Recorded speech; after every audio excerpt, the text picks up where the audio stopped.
प्यारे भाइयों बहनों, सप्रेम नमस्ते। आज हम आपको बताने ले जा रहे हैं कि हमारे घर किस तरह के हों।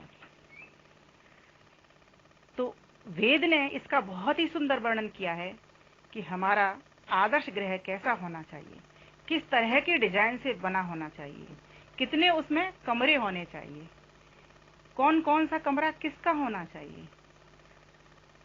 अथर्ववेद के भीतर एक मंत्र आता है, हविर्धानम अग्निशालम पत्नीनां सदनं सदः, पत्नीनां सदनं सदः, सदो देवानामसि, सदो देवानामसि, देविशाले देविशाले। तो पहली बात कह दी, कैसा घर होना चाहिए? हविर्धानम, यज्ञशाला होनी चाहिए। क्यों होनी चाहिए यज्ञशाला? क्योंकि अग्निहोत्र से घर के वायु की शुद्धि होती है, और वायु के शुद्ध होने से घर के निवासी कभी भी रोगी नहीं पड़ते। प्रत्येक गृहस्थ के लिए यह यज्ञ कर्म अनिवार्य है, होम अनिवार्य है। वेद ने तो कह दिया है, मुंचा में तो हविषा जीवनाय कमज्ञात यक्ष्मादुत राजयक्ष्मात्। यज्ञ को जात और अज्ञात, यक्ष्मा आदि सभी रोगों से बचाने वाला बताया गया है। अर्थात अगर किसी भी प्रकार का कोई रोग है, चाहे वह स्किन डिजीज हो, त्वचा की बीमारी हो, या फिर कोई अन्य संक्रामक रोग हो, सभी के कीटाणु विषाणु उससे साफ हो जाते हैं, जो उसके भीतर औषधि डाली जाती है। तो इस प्रकार से यज्ञ कर्म दैनिक कर्म है, हमारा नित्य का कर्म है। इसको सुबह और शाम दोनों वक्त अवश्य करना चाहिए। तो कहा इसके लिए क्या हो, घर के भीतर एक यज्ञशाला अवश्य होनी चाहिए। अब आजकल होता क्या है, घर छोटे छोटे हो गए तो यज्ञशाला नहीं निकल पाती, क्योंकि छोटे छोटे 2 बेडरूम सेट होते हैं, उनमें से मुश्किल होता है। तो उसके लिए एक बहुत बढ़िया काम है कि बालकनी होती है, उन बालकनियों में भी हम हवन कर सकते हैं, अंदर के गेट खोल करके, जिससे वहाँ का जो सुगंधी है वो अंदर तक जाए।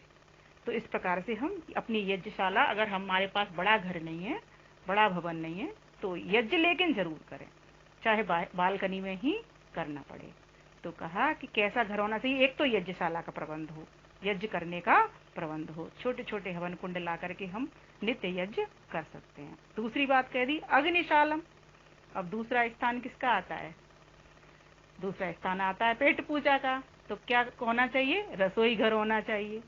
तो रसोई एक अलग से होगी, तो उसमें सारा हमारी व्यवस्था है, रसोई से संबंधित मसाले के डब्बे वगैरह सब अच्छी प्रकार से रखी होगी, भोजन खाना पीना सब हमारा अच्छे से हम उसको कर पाएंगे और एक जगह पर रहेगा।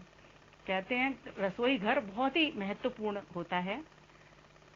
कोई मनुष्य धन की कमी के कारण संपूर्ण गृह का निर्माण नहीं कर सकता, तो उसे सर्वप्रथम यज्ञशाला और दूसरे स्थान पर रसोई तो बनवा ही लेनी चाहिए, और ये हमेशा बनती ही है।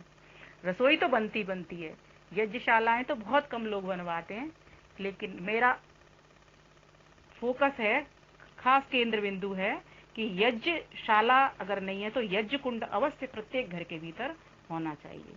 तो 2 बातें हो गई, कौन कौन सी? पहली कही हविर्धानम, अग्निशालम, 2 हो गई। अब आ गया पत्नी नाम सदनम सदय। तो पत्नी नाम सदनम मीन्स पत्नियों का कमरा। पत्नियों से मीन्स बहुत सारी पत्नियां नहीं, पत्नियों से शब्द लेंगे यहाँ पर स्त्रियां। तो माँ हो गई, बहन हो गई, बेटी हो गई, भाभी हो गई, ननद हो गई, इन सब के लिए भी एक अपना अलग कमरा होना चाहिए, जिससे बैठ करके वो आपस में व्यवहार कर सकें, स्वतंत्रता पूर्वक उठ बैठ सकें, अपनी कोई व्यक्तिगत बात है उसको कर सकें। पुरुषों की अपेक्षा स्त्रियों की रक्षा की अधिक आवश्यकता है। यह कमरा केवल स्त्रियों के लिए ही होना चाहिए। फिर कहा पत्नी नाम।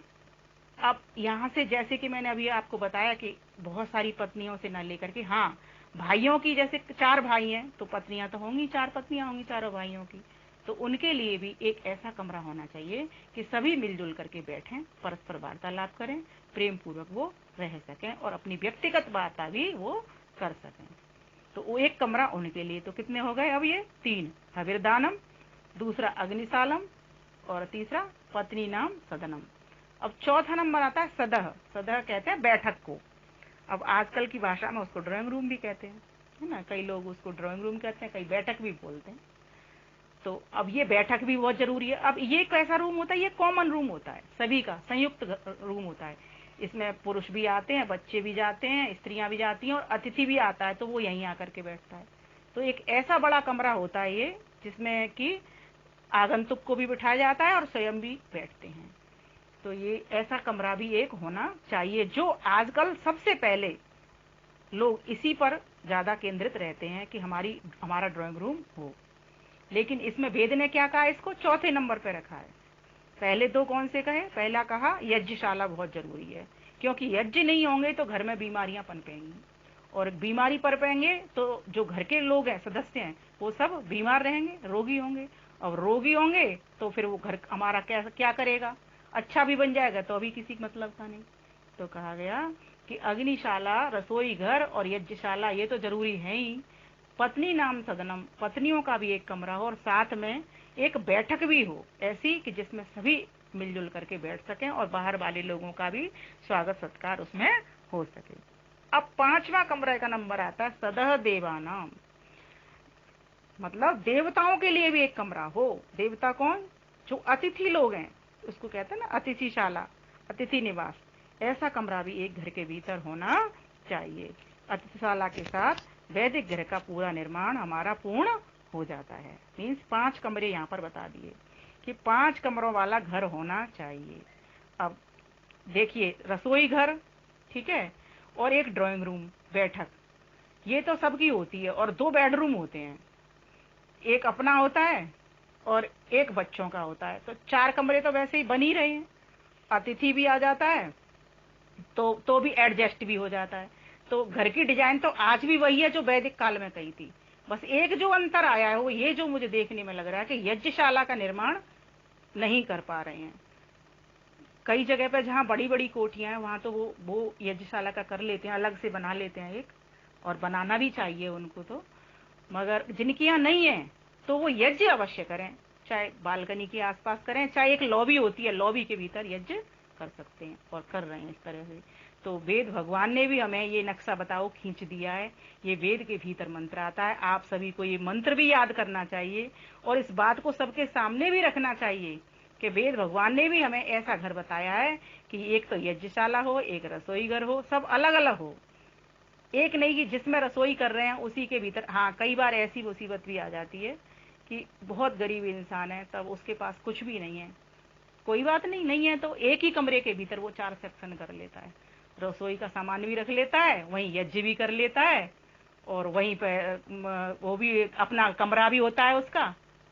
और कई लोग तो ऐसे भी मैंने देखे हैं जो गाड़ी में ही सारा सिस्टम कर लेते हैं, अपना सारा कुछ कर लेते हैं।